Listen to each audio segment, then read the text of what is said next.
작년에 몽골군이 우리 땅을 침략해 들어오더니 이제는 내정까지 간섭하며 굴욕을 강요하고 있어. 이에 강화도로 천도하여 몽골과의 항전에 대비코자 하오. 지금 우리가 개경을 버리고 섬에 숨어 구차하게 세월만 보내면서 변방의 백성으로 하여금 장정들은 모두 적의 칼에 맞아 죽고 노약자는 끌려가 종이나 포로가 되게 한다면 어찌 국가의 장계라 하겠습니까? 개경은 태조 이래 역대로 지켜온 지 무려 200년이나 되었습니다. 성이 견고하고 군사와 식량이 풍족하니 마땅히 힘을 앞에 지킴으로써 사직을 보위해야 할 것입니다. 개경을 지킬 수 있는 방책이 있어?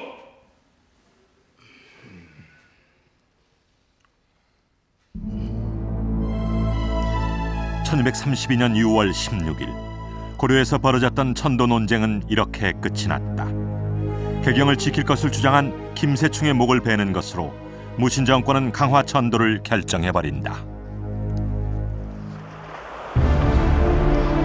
이후 한 달도 채 되지 않아 고려의 수도는 개경에서 강화로 옮겨졌다.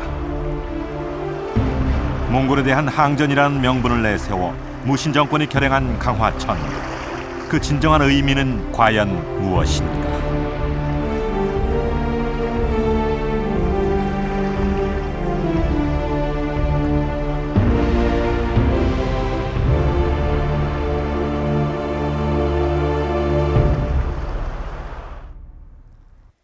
지금으로부터 800여 년 전 우리 역사가 커다란 위기에 처했던 시기가 있었습니다.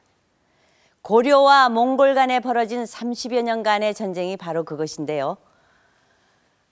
13세기 초반 칭기스칸의 등장과 함께 급속하게 세력을 키운 몽골 제국은 중국 대륙에 대한 정벌을 시작으로 이슬람과 러시아, 유럽 대륙에 이르기까지 세계 역사상 가장 짧은 기간에 가장 넓은 영토를 정복한 대제국이었습니다. 이처럼 막강한 몽골의 군대가 고려를 침략해온 것은 1231년 8월.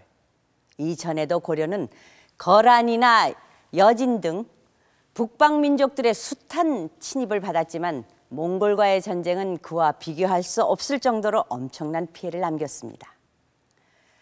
결국 당시 집권층이었던 무신 정권은 수도 개경을 버리고 강화도로 천도해 몽골과의 전쟁을 치르게 되는데요.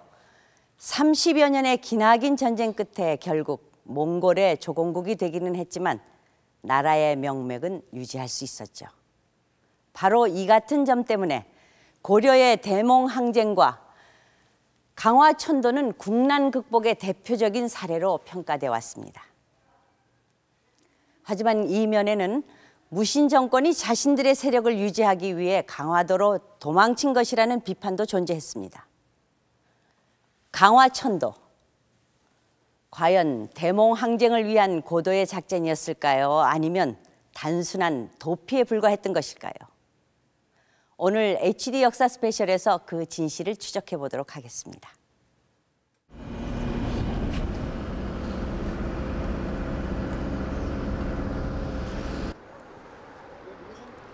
한반도의 중부에 위치해 있는 강화도. 지금은 서해안의 작은 섬에 불과하지만 이곳은 우리 역사의 많은 시기에 중요한 역할을 했던 곳이다. 특히 800여 년 전 고려시대, 이곳은 나라의 중심 역할을 하는 수도였다.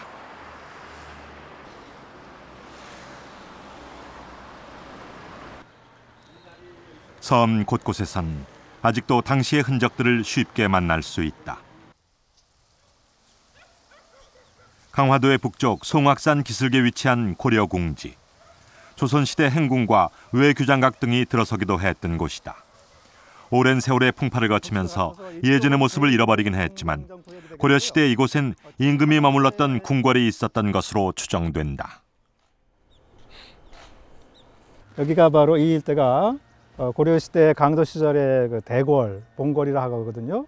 그 본궐이 자리 잡은 곳이라고 생각이 드는데, 근데 여기는 굉장히 좁아요. 이 좁은 데가 고려 강도 시절의 대궐 전부는 아니고, 그 중에서도 본궐 중에서도 여기는 바로 본궐의 정전이 자리 잡은 곳이라고 생각이 돼요.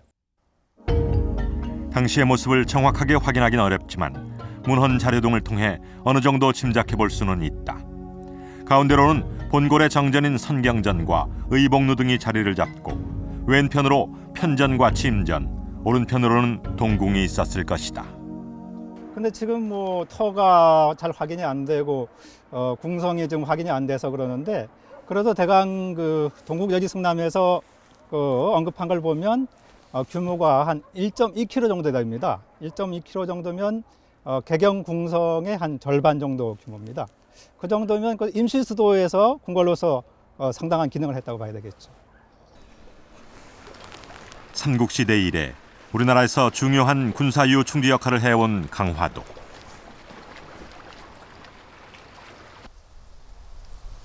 (1231년) 몽골의 침입을 받은 뒤 당시 임금이던 고종과 무신 정권은 이곳으로 옮겨왔고, 강화도는 무려 40년 동안이나 고려의 수도가 됐다. 그렇다면 당시 강화도가 수도로 선택된 이유는 무엇일까? 강화도 같은 경우는 한반도에서 가장 핵심이 되는 경기만에서도 가운데 있거든요. 그리고 한반도로 연결되는 모든 물류망이 모이고 그 당시 때 수도였던 개경으로 들어가는 입구이기도 합니다. 기본적으로 섬으로 둘러싸여 있기 때문에 외적의 침입이 쉽지 않고요. 그 다음에 이 섬이란 것이 단순한 것이 아니라 육지랑 연결된 것은 짧은 수로를 통해서 연결되어 있지만 나머지 북쪽이라든가 서쪽이라든가 남쪽 같은 경우는 해안선이 굉장히 복잡하고, 또 한 가지는 황해바다랑 직결되고 있어요. 그러니까 외부 세력이 이 강화도를 공격한다는 것은 거의 군사적으로 볼 때 어려운 일이죠. 이런 몇 가지 조건 때문에 강화도는 임시수도로서 적합한 조건이 갖췄다 봅니다. 외적을 방어하기에 좋은 조건을 갖고 있다는 강화도. 그 중에서도 손꼽히는 것이 섬 주변을 흐르는 험한 물살이다. 지난해 12월 취재팀은 국립해양조사원의 도움을 받아 강화도 인근 해역의 조류 특성을 조사했다. 강화도에서 물길이 가장 험하다는 염하를 비롯해 총 7개 지점에 조류 측정기를 설치했다.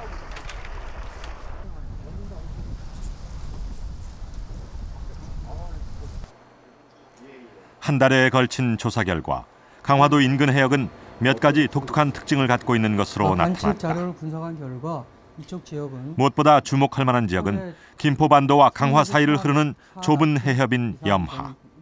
몽골군이 강화도를 침략한다면 이곳을 통했을 가능성이 높다. 관측한 결과 최대 유속은 하루 중에 3 내지 4나트 정도로 강하게 나타났습니다. 특히 이 지역은 협수로이므로 밀물에서 이제 썰물로 그 유향이 바뀔 때 그 짧은 시간에 그 유속이 급격히 증가해서 그 지속되는 그런 그 특이한 경향을 보입니다. 기본적으로 이 위아래로 매우 강하게 전체의 물 형태가 위아래로 굉장히 이동이 많이 발생이 되는 지역이고, 그래서 어떤 배의 형태를 어떤 그 배열의 형태로 배를 운항할 때는 서로 배와 배 사이에서 어떤 충돌이 발생할 수도 있는 그런 지역이라고 생각이 됩니다. 또한 이 지역은 조수간만의 차이가 최고 9m로 다른 바다보다 훨씬 크다. 극심한 조수간만의 차와 빠른 해류, 강화바다의 이 같은 특성을 잘 알지 못한다면 섬에 접근하기가 쉽지 않은 것이다.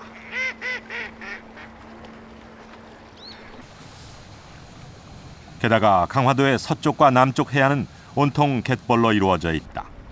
외적이 험한 바다를 건너 강화도에 이른다 해도 허벅지까지 빠질 정도로 질퍽한 이 갯벌 지역을 신속하게 통과하긴 어렵다.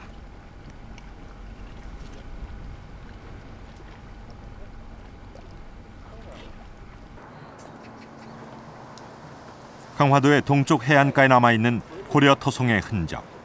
이것은 해안 방어의 핵심 역할을 했던 강화 외성이다.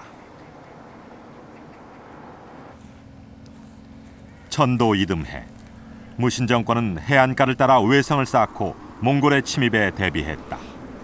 지금은 군데군데 허물어지고 잡초가 우거졌지만 축성 당시 이 성의 길이는 수십 리에 달했다고 한다. 조선시대에도 사용됐을 정도로 견고한 방어시설이었던 강화 외성. 몽골과의 전쟁 당시에는 그 역할이 더욱 컸다. 여기가 염하, 갑곡강이 있거든요. 이 염하가 물살이 흐르기 때문에 염하를 걷는 건 또 어렵지만 그 외에 또 외성을 쌓음으로써 염하를 건너더라도 이 외성을 뚫어야 되기 때문에 그게 쉬운 일은 아니죠. 또 이 외성을 쌓음으로써 또 하나의 시위 효과가 있습니다. 몽골군이 만약 해안으로 상륙하더라도 외성을 돌파해야 되기 때문에 그거는 거의 불가능하다는 것을 보여주는 하나의 전시 효과도 있는 것이죠. 강화읍 대문현 일대에도 고려성의 흔적이 남아 있는데 이것은 강화의 도성 역할을 했다는 중성이다. 이 성의 규모는 조선시대 한양의 도성과 비슷했다고 전한다.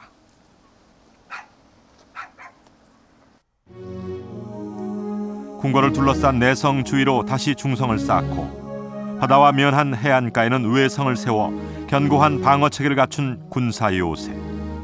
그것이 800여 년 전 고려의 수도였던 강화의 모습이었다.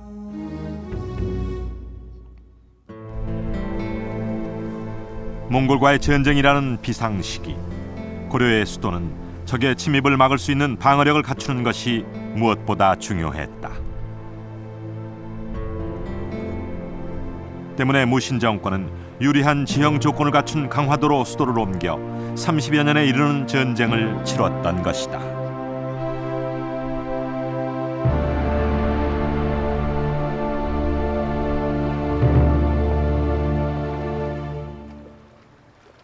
사방을 둘러싸고 있는 바다와 해안가에 쌓은 견고한 성. 당시 사람들은 이곳 강화도를 몽골군이 쉽게 침입할 수 없는 안전지대로 생각했던 것 같습니다.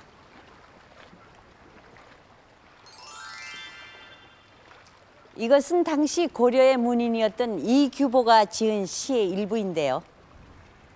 오랑캐들이 아무리 억세다 하지만 어떻게 이 물을 뛰어 건너랴. 저들도 건널 수 없음을 알기에 와서 진치고 시위만 하는구나. 이런 뜻입니다. 이렇게 고려인들이 자신했던 것처럼 실제로 몽골은 고려와의 30년 전쟁 동안 한 번도 강화도 침공을 시도한 적이 없었습니다. 그 이유에 대해서는 강화도가 갖고 있는 지형 조건의 유리함, 특히 유목민족인 몽골군이 바다에서의 전투에는 능숙하지 못했기 때문이라는 분석이 많은데요. 이 같은 분석이 과연 옳은 것일까요? 몽골군은 정말 바다가 두려워 강화도를 공격하지 못했던 것일까요?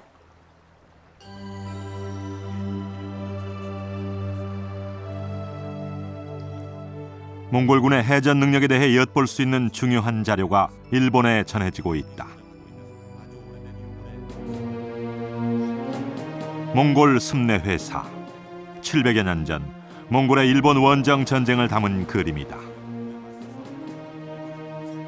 당시 몽골군에 맞서 싸웠던 일본인 무사의 활약상을 줄거리로 삼고 있는 이 그림에는 두 나라의 군사들은 물론 배와 무기 등의 모습도 생생하게 묘사돼 있다.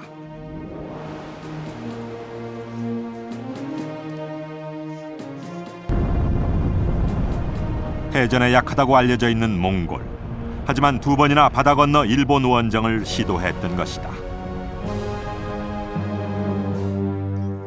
1274년 10월 1차 원정에 나선 몽골군은 큐슈의 하카다항에 상륙해 일본군과 치열한 전투를 벌였고 순식간에 이 일대를 휩쓸어 버린다.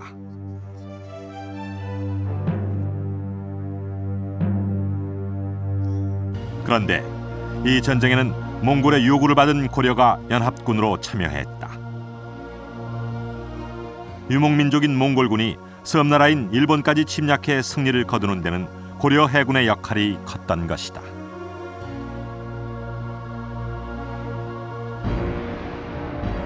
(1274년) 몽골의 1차 일본 원정 때는 900척의 고려 전함이, 7년 뒤에 있었던 2차 원정 때도 같은 수의 전함과 4,000명의 병력이 동원됐다. 2차 원정 때는 몽골에 정복당한 중국의 남송도 대규모 군대를 보냈는데 이처럼 정복한 나라들의 군사와 물자를 전쟁에 이용하는 것은 몽골군의 중요한 전술이었다. 那个蒙古人这个征伐当中啊，那个其实蒙古人的人数也不多，他就是非常好的利用这个被征服国家的这个人力、物力、技术等这个什么呀资源呢，他就是非常好的利用。比如说西部这个征伐中原的时候，就是中原人的这个汉人的技术、人力、物力，这是非常重要的一个什么呀蒙古人的一个征服世界的非常重要的一个手段。 이쪽에 서쪽을 먼저 사천성, 베트남을 먼저 1274년 몽골은 남송의 악주에서 수전을 벌여 승리를 거두기도 했다. 이미 몽골에 투항한 다른 지역의 수군이 전투에 합세한 덕분이었다. 출발해가지고 익주, 건강 여기서 남송 수군을 격파합니다. 그래서 이반을 점령해가지고 남송을 완전히 멸망시킵니다. 몽골군 수군은 반드시 현지인을 동원해가지고 현지인에다가 자기 몽골 기병을 포함해서 출동시켰습니다. 일본도 그랬고, 저 밑에 내려가서 베트남도 그랬고, 자와도 그랬습니다. 고려와의 전쟁에도 몽골은 거란과 여진 등 정복국의 군사들을 참여시켰다. 그 중에서도 여진은 해전에 능했고 이들을 앞세운다면 강화도를 침공하는 것도 불가능하지 않았을 것이다. 그렇다면 몽골은 왜 강화도를 공격하지 않았을까?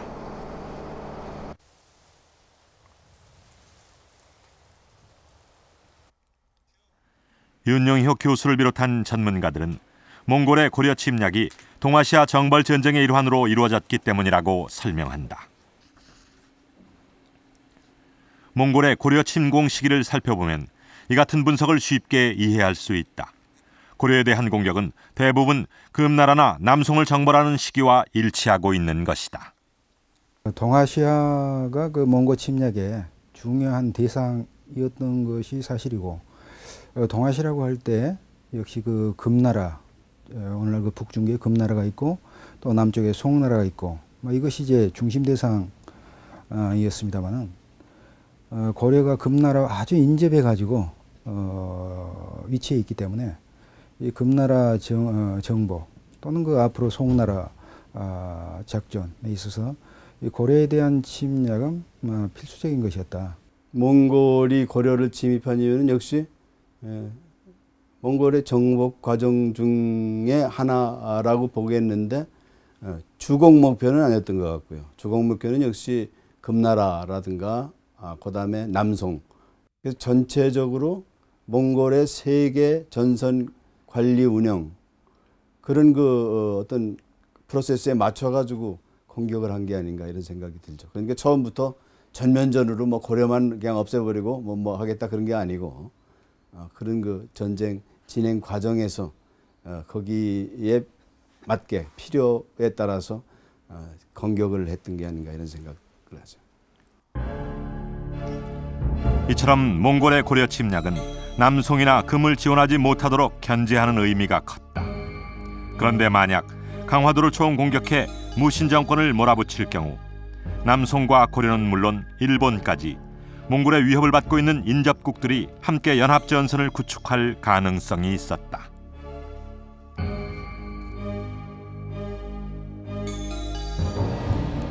실제로 이 같은 상황이 가능했음을 보여주는 자료가 있다.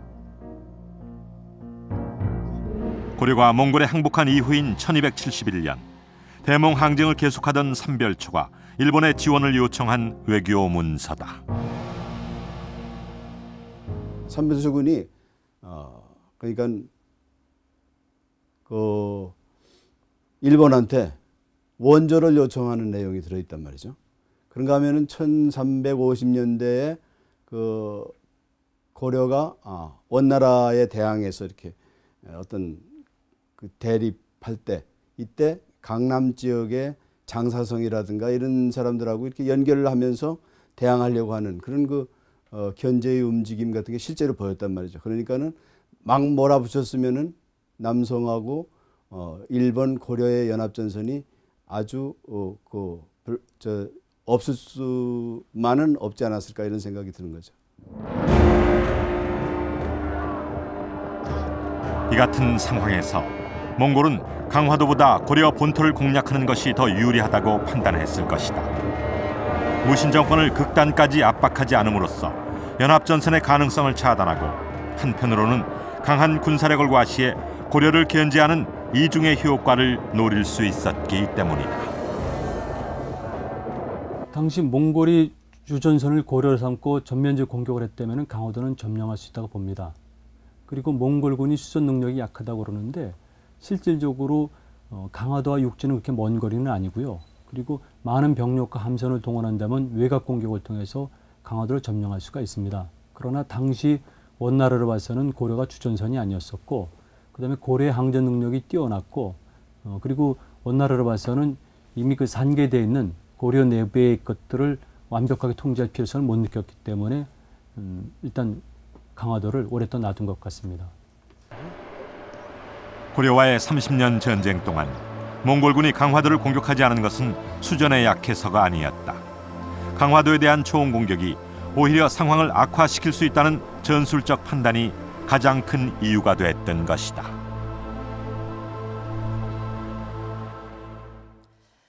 이처럼 몽골군이 강화도를 직접적으로 공격하지 않은 것은 당시의 국제관계, 그리고 몽골의 세계 패권 전략과 깊은 연관이 있었습니다.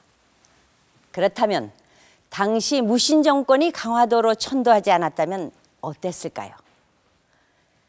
당시 고려는 몽골이 정복한 수많은 세계의 나라 중 유일하게 국채를 유지한 나라였습니다.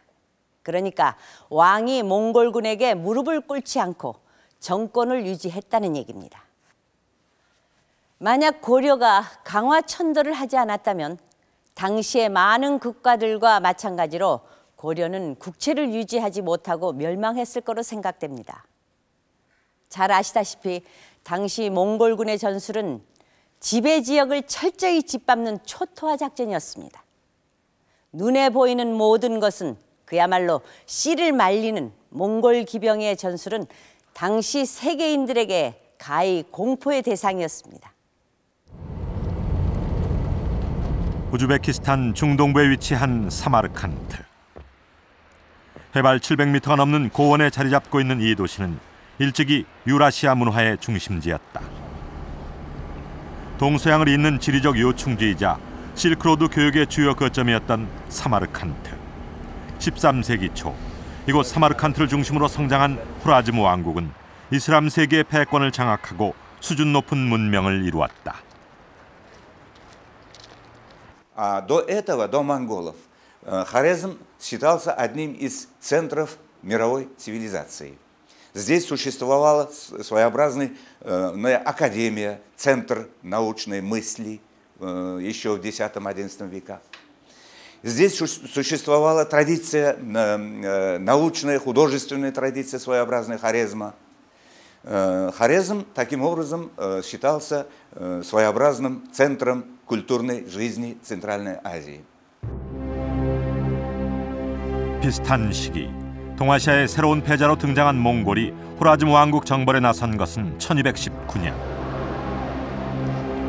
전쟁의 직접적인 원인이 된 것은 칭기스칸이 서역과 교역하기 위해 보낸 사신들이 호라즘의 한 지방 총독에게 살해된 사건이었다.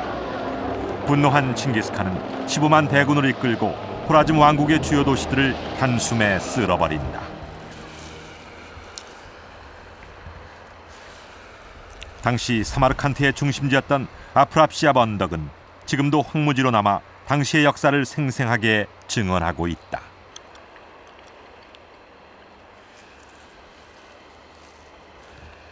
В результате где-то больше 25 тысяч человек самаркандцев здесь погибли в процессе сражений. 20 человек почти взяли в плен. Из них основная часть, вот это ученые, самое главное, ремесленники, они отобрали, послали в сторону Монголии. А остальные уже, как раб, отдавали местным монгольским властям, распоряжаться над ними. Короче говоря, после этого Самарканд был разрушен, основная центральная часть Афрасиаба, после этого как мертвый город до сих пор под названием Афрасиаба. Жизни здесь не было, потому что разрушена была основная водная артерия, Джуар здесь, и все стены были разрушены. 호라즈무 왕국의 북쪽 입구인 오트라르를 통해 부하라로 진격한 몽골군은 사마르칸트와 우르겐지 등의 주요 도시들을 모두 점령한다. 사마르칸트에서 약 1,500km 떨어진 카라칼팍 자치공화국 호잘리시. 13세기 무렵 호라즈무 왕국의 일부였던 이곳 역시 몽골과의 전쟁으로 엄청난 피해를 입었다. 시 외곽에 있는 미지다칸 유적에는 당시 이 도시가 겪었던 참상이 고스란히 남아있다.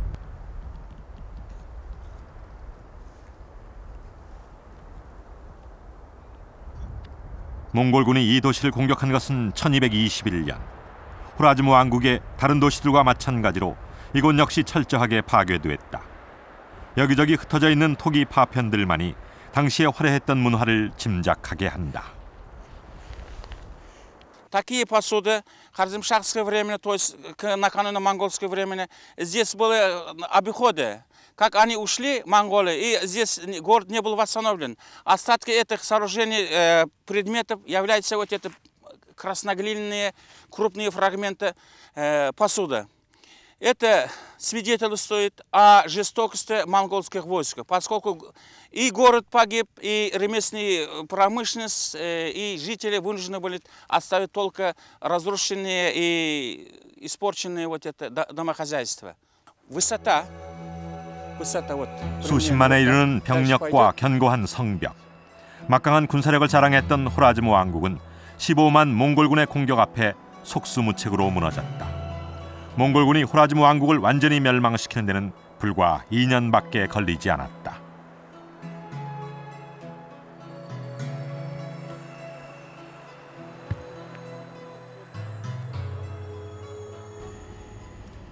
몽골군이 이처럼 빠른 속도로 전쟁에 승리할 수 있었던 이유는 무엇일까? 카라칼팍 공화국의 수도인 누쿠스의 한 박물관에는 몽골군이 호라즘 정벌 당시에 사용한 무기들이 전시돼 있다.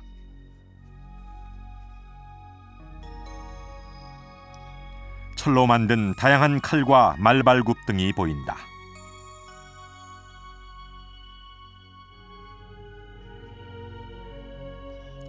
그런데 이 가운데 한 가지 흥미로운 유물이 있었다.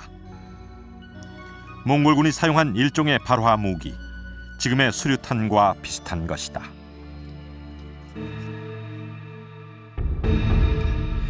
몽골군이 점령한 도시의 성벽 근처에서 주로 발견되는 이 무기는 두꺼운 자기로 만들어졌다. 용기 안에 기름을 가득 채우고 점화선을 넣은 뒤 불을 붙여 던지면 폭발이 일어난다. 사람의 주먹 하나만한 작은 크기지만 그 위력은 엄청났다.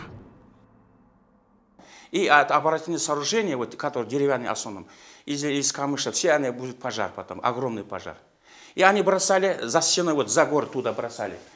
Это их бросали основно ручной, но есть способ, это машины, катапульты, через катапульты бросают, вот через катапульты. 이처럼 몽골군은 다양한 첨단 무기를 갖추고 있었다. 커다란 돌을 던져 성벽을 파괴하는 발석차와 사다리 차인 운제 등 공성 무기들은 중국과의 전쟁을 통해 터득한 것이다.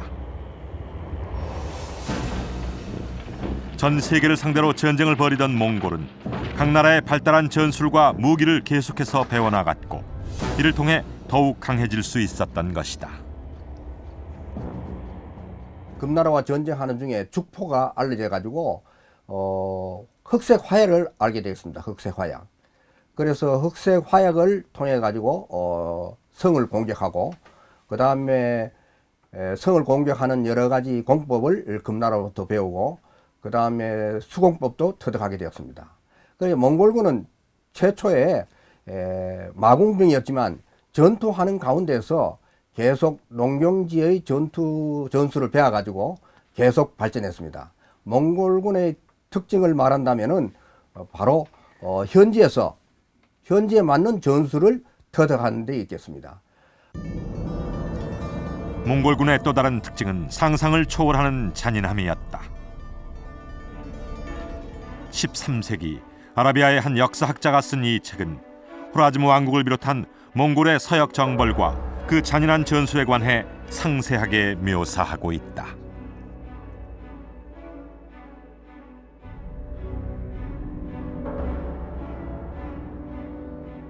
монголы пользовались очень жестоким способом завоевания городов. Они даже при взятии города Самарканда живых людей клали друг на друга и делали дорогу, серпантинную дорогу, чтобы переброситься через стены города в город. Живых людей клали под ноги лошадей. 7년에 이르는 서역 정벌의 시작이었던 호라즈무 왕국은 몽골군에 의해 무참하게 짓밟혔다. 도시는 완전히 파괴되고 주민 대부분이 학살당했다. 호라즘의 한 도시에선 몽골군이 죽인 사람들의 머리로 피라미드를 쌓았다는 이야기가 전해질 정도다. Историческая наука, богословие, астрономические, космогонная наука и другие. Здесь развивалась картография, язык и культура. Но придя монголов, конечно, этот был полностью почти исчезли. Он был уничтожен. Ярким последствием является вот эта огромная территория, которой проживали 1,5 миллиона населения. Почти исчезли этого времени. 호라즈무 왕국을 완전히 멸망시킨 뒤 몽골군은 러시아를 거쳐 유럽까지 파죽지세로 진격했다. 어떤 견고한 성벽도 몽골군을 막지 못했고 어떤 도시와 문명도 온전하게 살아남지 못했다.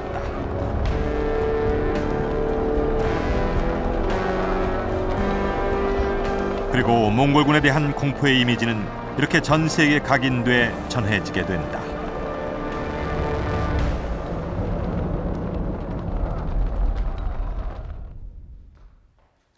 이처럼 전 세계 수많은 강대국을 굴복시킨 몽골군은 1231년 마침내 고려를 침공해 옵니다. 몽골군은 순식간에 전 국토를 유린했고 무신 정권은 서둘러 항복을 함으로써 몽골군을 철수시킵니다. 무신 정권은 이런 상황 전개에 큰 위협을 느끼게 됩니다. 그래서 내놓은 항전 대책이 바로 강화천도였습니다.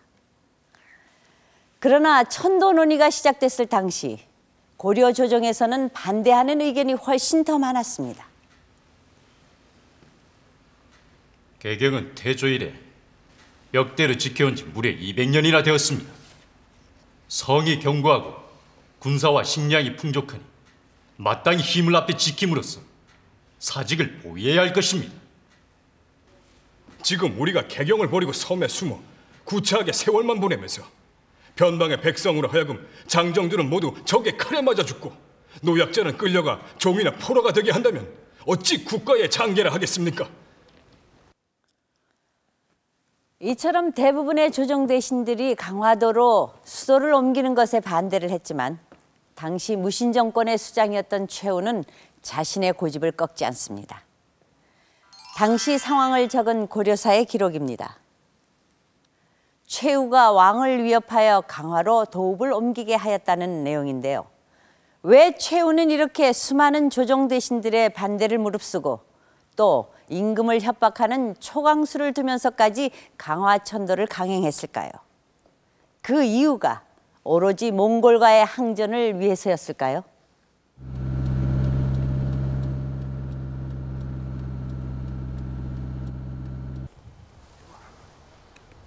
충청북도 충주시에 있는 대림산.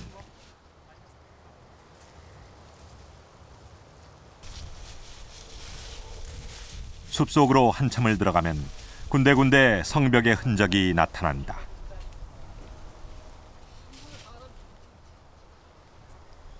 고려시대 이곳에 있었던 대림산성은 전쟁이 났을 때 충주 주민들의 피난처 역할을 했던 것으로 추정된다.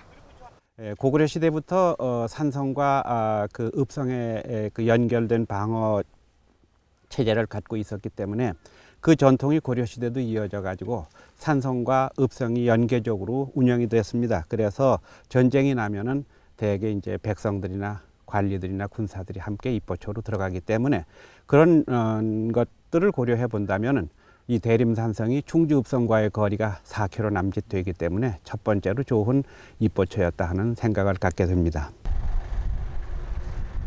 강원도 춘천시에 있는 봉이산성도 몽골과의 전쟁 당시 인근 주민들의 입보초가 됐던 곳이다. 전쟁이 일어나면 식량과 들판을 모두 불태우고 산성으로 들어가 숨는 이른바 산성입보는 고려의 주요 전술 가운데 하나였다. 성터 곳곳에서 고려시대의 특징적인 문양인 어골문 기와가 눈에 띈다.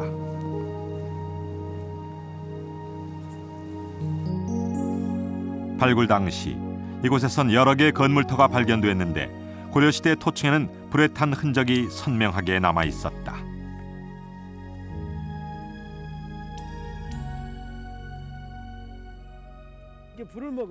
1253년 이곳 봉의산성에서 벌어진 전투는 대몽전 사상 가장 처참했던 것으로 꼽힌다. 당시의 흔적이 지금도 곳곳에 남아 있다. 이와 같은 붉은 기와, 그리고 이쪽에서 보이는 불먹은 돌, 현재 지금 불먹은 돌하고 기와들이 현재 많이 나타나고 있습니다. 그런 걸로 봤을 때 당시의 전쟁이 얼마나 치열했다라는 것을 단편적으로 보여주는 증거들입니다. 또 현재 토통상에서 나타나는 붉게 불먹은 돌들이 당시의 전쟁이 얼마나 치열했다라는 것을 보여주는 그런 증거들입니다. 당시 몽골군은 이중의 목책을 세우고 깊은 참호를 판 뒤 성주위를 겹겹이 포위했다. 성 안에 고립된 백성들은 가축의 피를 마셔가며 항전했지만 보름을 버티지 못했다.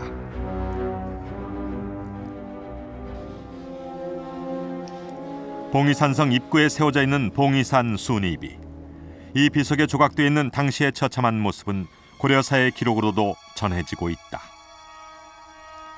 성이 함락된 뒤 몽골군이 백성들을 잔인하게 죽였는데 그 시체가 산을 이루었다는 내용이다.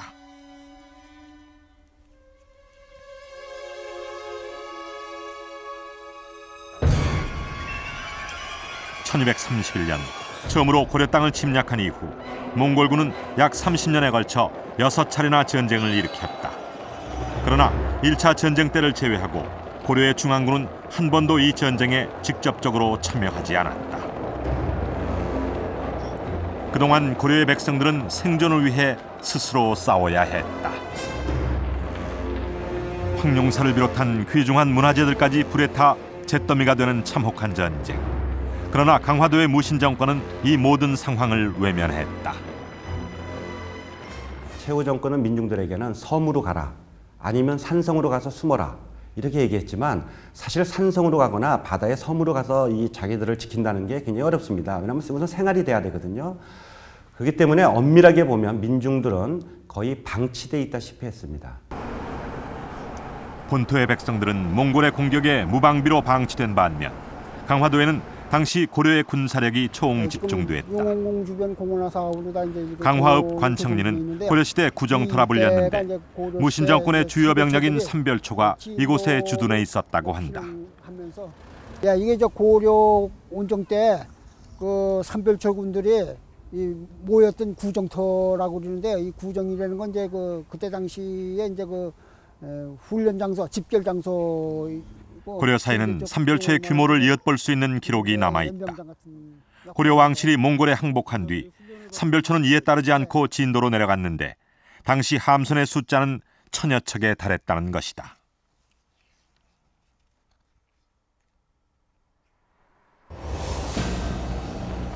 이처럼 대규모 함대와 병력을 갖추고 있었던 삼별초. 이들은 무신 정권의 수장이었던 최우가 도적을 막기 위해 조직한 야별초가 중심이 된 일종의 사병대로 무신 정권의 군사 기반이었다. 때문에 철저하게 강화도의 무신 정권을 지키는 데만 이용됐던 것이다.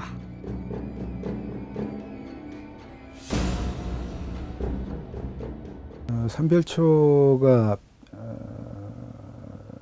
성립하게 된 그런 배경은 무인 정권 시대 때 국가의 공병, 군사력이 굉장히 취약했던 그런 상황이었습니다. 그런 가운데 어떤 경찰이라든가 또 국방이라든가 이런 공적인 그런 군사력의 확보가 매우 중요한 것이었습니다. 그런데 군사력을 강화시키는 것은 다른 한편으로는 정권에 어려움을 줄 수도 있는 그런 요소가 있습니다. 그렇기 때문에 이 삼별초라고 하는 것은 무인정권 시대의 특수성, 군사력도 필요하고 경찰력도 필요하지만은 그러나 또 그것이 정권을 뒷받침해 줄 수 있는 성격이 한다는 그런 어떤 무인정권 시대의 특수성에서 태어난 것이 삼별초다 이렇게 볼 수 있고요. 뭐 그런 점에서 삼별초는 국가의 공병이었으면서도 또 동시에 사병적인, 다시 말씀드려서 정권을 뒷받침하는 그런 역할과 기능을 했던 것이 사실입니다. 사실상 고려 군사력의 전부나 다름없었던 삼별초의 호위를 받고 있었던 강화도의 무신정권은 1250년 중성을 쌓아 더욱 견고한 방어 체계를 갖춘다.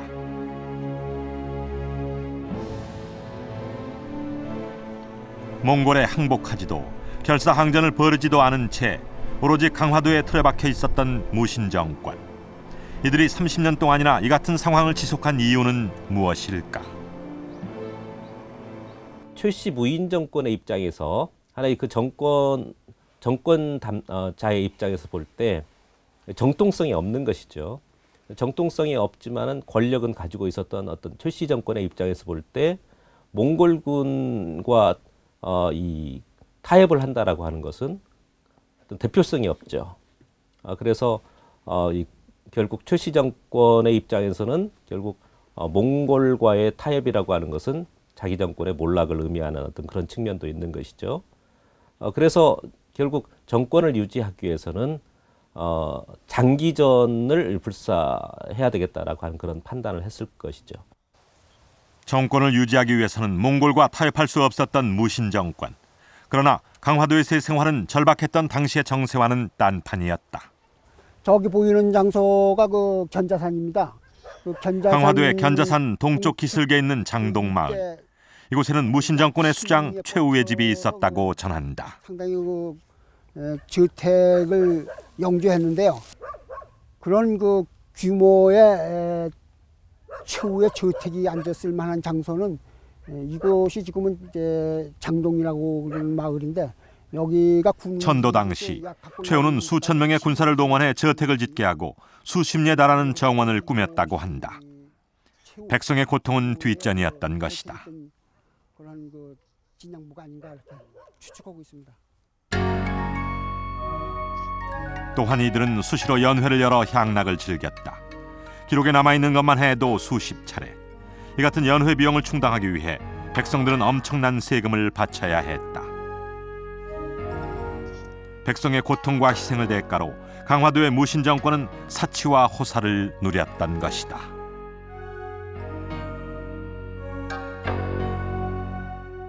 (1245년에) 열렸던 연회에서는 그 5월인데도 불구하고 자개 화분에 뭐 꽃을 꼽고 또 얼음을 담가 놓아 가지고 얼음에 비친 꽃을 구경했다고 할 정도니까요.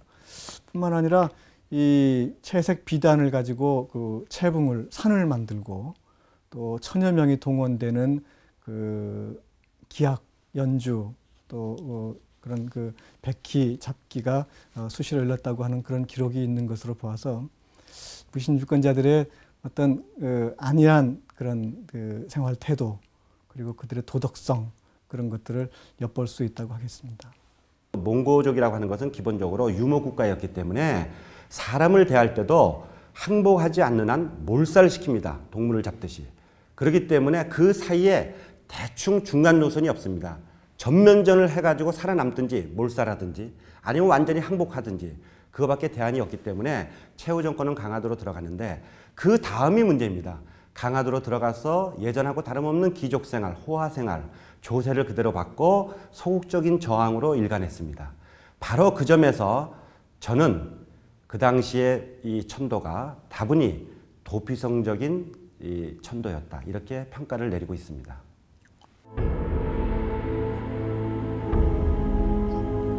당시에 세금 수탈이 얼마나 극심했던지 백성들은 오히려 몽골군이 오는 것을 반길 정도였다고 전한다. 무신정권은 백성들을 지켜주기는커녕 전쟁의 고통을 더욱 가중시켰을 뿐이었다.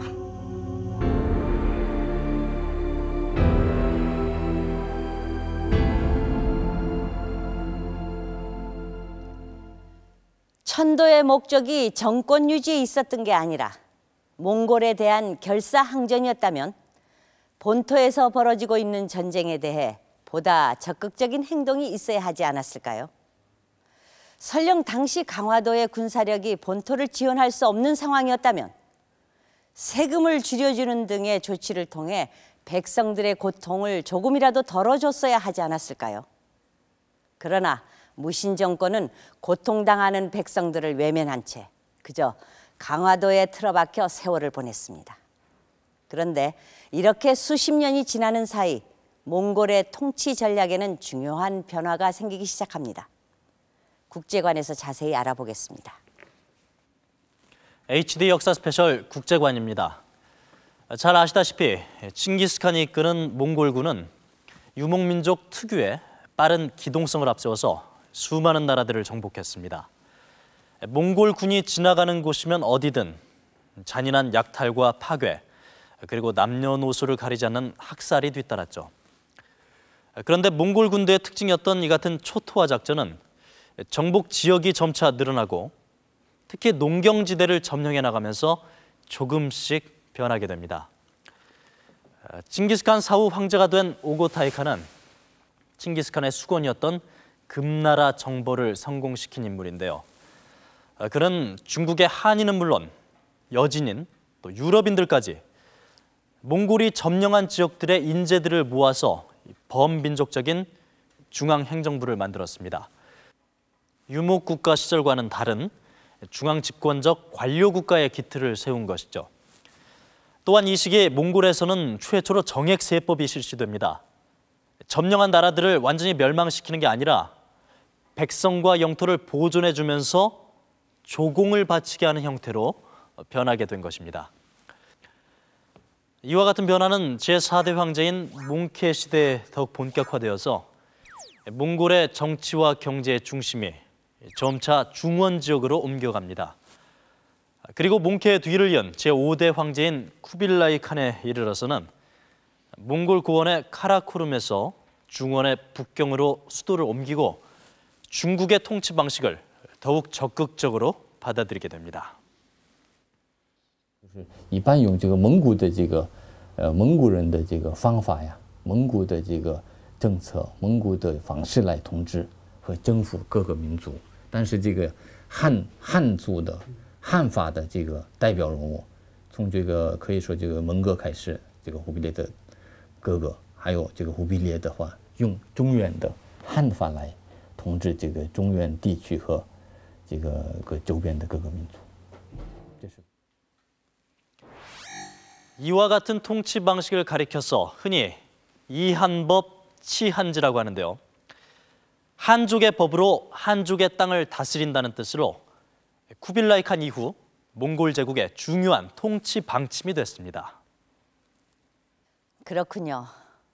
1231년 처음으로 고려를 침공해 30여 년의 전쟁을 치르는 동안 몽골의 정치와 통치 전략은 이렇게 점령한 지역을 신하의 나라로 복속시키고 조공을 받는 간접 지배 방식으로 변모하게 된 것입니다.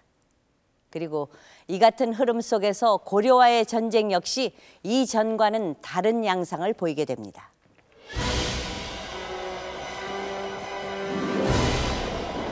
유목민족인 몽골군은 원래 빠른 기마전을 이용한 속도전을 주된 전술로 사용했다. 고려 정벌 초기에는 전쟁 기간도 몇 달을 넘지 않았다.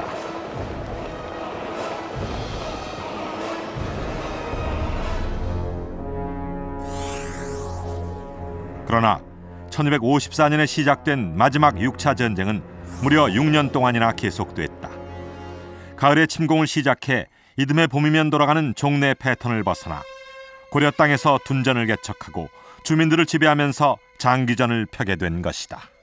농경지대 같은 경우에 자기들이 직접 와서 농사를 짓는 거를 이렇게 도와주죠.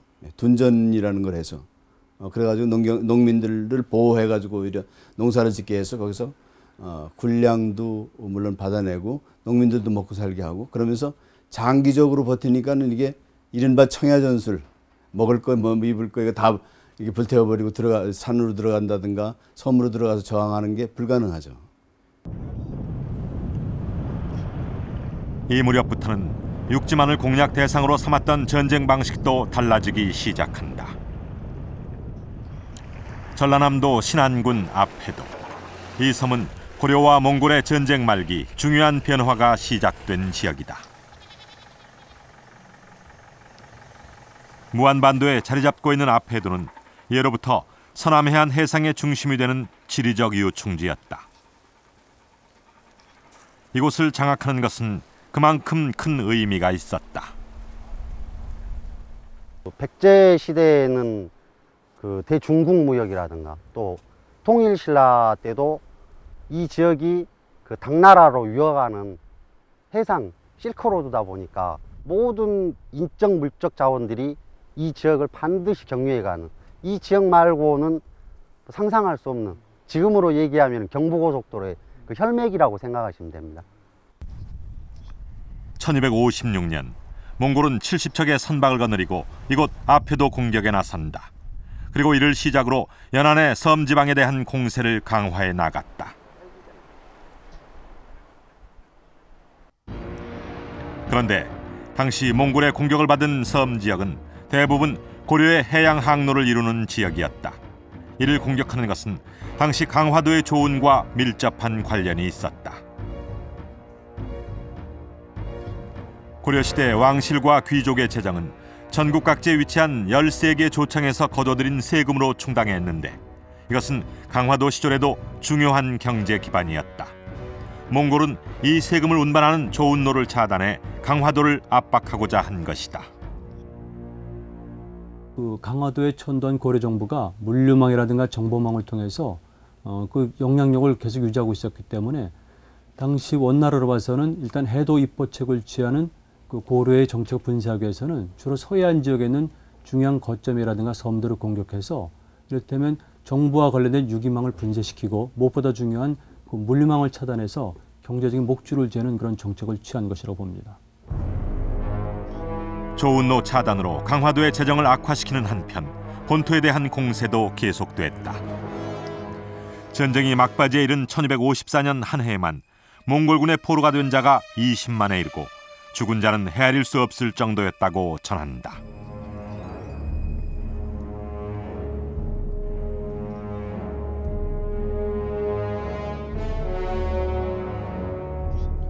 수십 년을 끌어온 전쟁으로 지친 백성들은 점점 무신정권의 등을 돌리기 시작했다. 세금을 거들어온 관리를 죽이고 몽골군에 투항하는 사건이 벌어지는가 하면 지방 토호들이 자신의 세력권을 몽골에게 바치고 스스로 항복하는 일까지도 생겼다.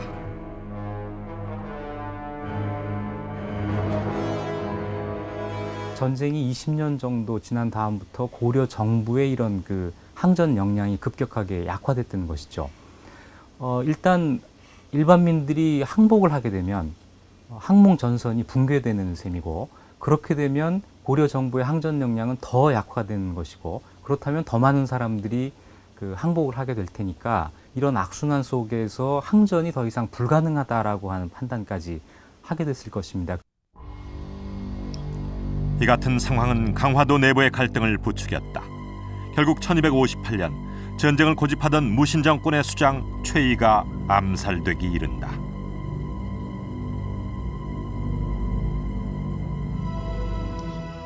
몽골에 항복할 것을 요구하는 주장은 더욱 힘을 얻었고 강화 천도가 이루어진 지 29년 만에 고려 왕실은 몽골과의 강화를 결정한다.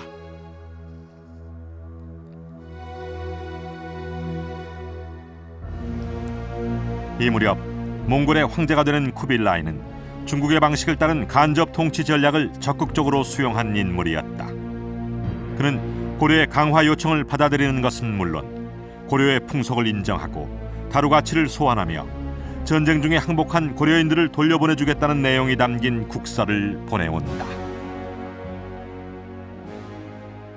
고려라는 나라 이름도 인정해주고, 그다음에 무슨 풍속 뭐 이런 거 안 바꾸겠다고 그래가지고 그 조세권도 인정하고 징병권도 인정하고, 그러니까 어떤 그 몽골의 그 무슨 그 제왕들의 무슨 뭐 일간국이라든가 무슨 오고다이 간국의 그런 지위를 이렇게 인정을 해준 셈이고, 그것뿐만 아니라 옛날에 있었던 고려라는 지명을 그대로 국명을 인정해줬다는 것은 이거는 박스몽골리카 체제 하에서 전에도 없고 후에도 없었던 일이거든요. 굉장히 큰 의미를 갖는 거라고 생각이 됩니다. 당시 쿠빌라이 칸을 직접 만나 강화를 성립시킨 사람이 바로 태자 왕전이었다. 후에 원정으로 즉위한 왕전은 몽골의 군사력을 끌어들여 강화도에 남아있던 무신 정권을 무너뜨렸다. 100년간의 무인 정권 시대를 끝내고 왕정 복고를 실현한 것이다.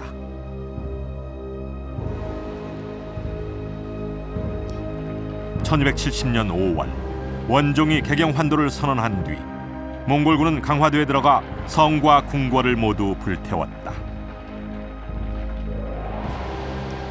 40년에 이르는 강화도 시대는 이렇게 막을 내린 것이다.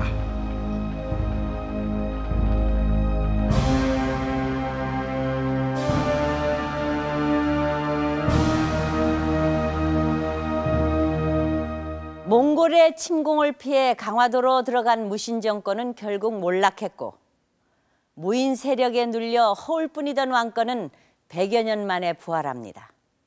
그러나 고려 왕실이 되찾은 권력은 몽골 제국의 지원을 등에 업은 결과였고 우리 역사에 원간섭기라는 또 다른 그늘을 만들게 되죠. 강화천도. 어쩌면 그것은 몽골이라는 막강한 적 앞에서 무신 정권이 선택할 수 있는 최선이었을지 모릅니다.